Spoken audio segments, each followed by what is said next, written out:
Salut les fermiers, bienvenue sur Cocotte TV. Aujourd'hui je vous présente la MB166CR, un écran de chez Asus ZenScreen. Un écran transportable et suffisamment léger pour pouvoir rentrer dans le sac et se transporter très facilement. Bref, on est sur une dalle de 15,6 pouces de type IPS avec un taux de rafraîchissement de 60 Hz. Vous l'avez compris, ce n'est pas une dalle pour pouvoir jouer, mais ce n'est pas non plus une dalle pour les professionnels de l'image. On va dire que c'est plus une dalle qui est uniquement pour la bureautique. Elle affiche 262 000 couleurs avec une luminance maximale de 250 candela par mètre carré. Et ce sera tout pour les caractéristiques techniques puisque Asus n'a pas donné plus. Si, on a quand même 5 millisecondes de temps de réponse de gris à gris, mais ce sera tout. On n'a même pas le taux de contraste. Une dalle à 179 € tout de même.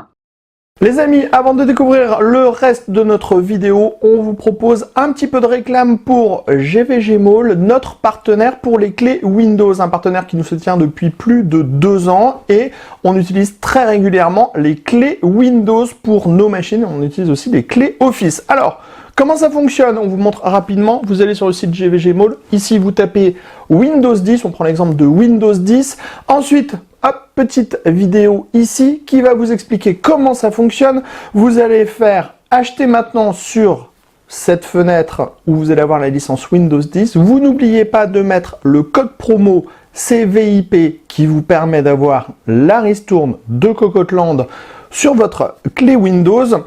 Ensuite, vous allez soumettre la commande. Vous allez arriver sur la page de paiement. Sur la page de paiement, vous pouvez le voir, vous avez tous les moyens de paiement qui sont disponibles, que ce soit par de la carte bleue, par PayPal, par tout ce que vous voulez. Vous allez faire payer maintenant. Ensuite, une fois que vous aurez payé votre licence, vous allez avoir à l'intérieur de votre panier votre clé Windows qui va apparaître. Et là, il suffit juste de copier votre clé Windows et de la mettre sur votre produit Windows 10 pour pouvoir tout simplement activer votre Windows et utiliser pleinement votre licence Windows 10. Donc, vous avez vu, 40 secondes à peu près et le tour est joué pour avoir une licence officielle pour votre PC.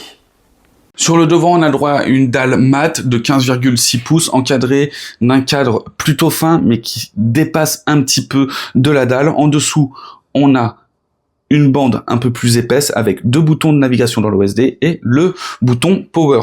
Sur le côté, on retrouve un unique USB en type C pour l'alimentation et aussi avec DisplayPort, donc option DisplayPort sur le type C pour pouvoir afficher la vidéo, donc un unique port et rien de plus. Derrière, on retrouve une plaque en plastique avec juste un logo Asus, un petit pas de vis pour pouvoir fixer le support en métal avec juste marqué ZenScreen. Le support est limité en inclinaison, mais on va pouvoir aussi le tourner pour pouvoir mettre la dalle au format portrait. Il faut aussi savoir que le support est quelque peu limité. Là, on est sur un bureau. Pour l'instant, ça bouge pas trop. Mais si on veut ajouter de l'angle, il va falloir tourner le support. Je vous montre derrière. Et là, son côté arrondi et décalé rend la dalle assez, instable. Au niveau de l'OSD, c'est totalement hasardeux. On a juste 2 boutons. Au premier clic, on va avoir un mini menu avec un raccourci paramétrable dans l'OSD d'un côté et l'option menu. Ensuite, on va avoir 2 options au niveau des boutons, soit la validation pour rentrer dans la page ou rentrer dans le paramètre, ou sinon descendre tout simplement la sélection. Alors, si vous loupez votre sélection, on n'a plus qu'à faire tout le tour et recommencer. Et voilà, j'ai déjà loupé une sélection. Donc là, première page, on a le côté splendide. Donc là, ça va être plutôt différents modes d'affichage. En dessous, on a aussi le fil de lumière bleue avec différents niveaux. On a les paramètres luminosité, contraste, saturation, température, couleur, teinte de peau et l'option retour parce que quand on est dans un mode ici, on n'a pas d'option retour. Donc l'option retour est ici. Au niveau des réglages, on rentre dans un réglage. On va pouvoir lever, monter, et ensuite, on attend 3 secondes que l'OSD s'éteigne complètement. Obligé de remettre l'OSD, de retourner à la page si on n'est pas satisfait du réglage. Ensuite, donc, on a la couleur avec luminosité, contraste, saturation, température, couleur, teinte de peau.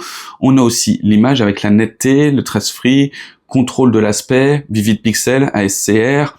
On a aussi tout un tas d'options dans la configuration système avec le Splendid Demo, la rotation automatique, le Game Plus, le Quick Fit, les commodes, la configuration de l'OSD, donc avec son emplacement et le temps d'activation. On a aussi la langue, option plus. Hop, on a encore des réglages avec la serrure, l'information, l'indicateur d'alimentation, le verrouillage touche d'alimentation et bien sûr la réinitialisation. Ensuite, ici, on a le raccourci, le premier bouton que l'on avait au tout début avec les filtres de lumière bleue, le Splendid luminosité contraste. Donc là, on est sur la luminosité. Et enfin, on a 4 réglages favoris pour pouvoir régler différemment la dalle à son image. Et voilà en ce qui concerne la présentation de ce MB166CR. Alors cette dalle ne nous a pas trop convaincus. On est sur une dalle avec un calibrage d'usine qui est pas terrible. On a aussi une qualité de finition qui fait un petit peu cheap. Donc une dalle à 179 €, on trouve ça un peu excessif au vu de l'utilisation que l'on va avoir avec cette dalle. On la voit notamment en tant qu'écran de monitoring ou écran secondaire de laptop, mais pas plus. Et à 179 €, on trouve que c'est trop cher pour ce que c'est. À très bientôt.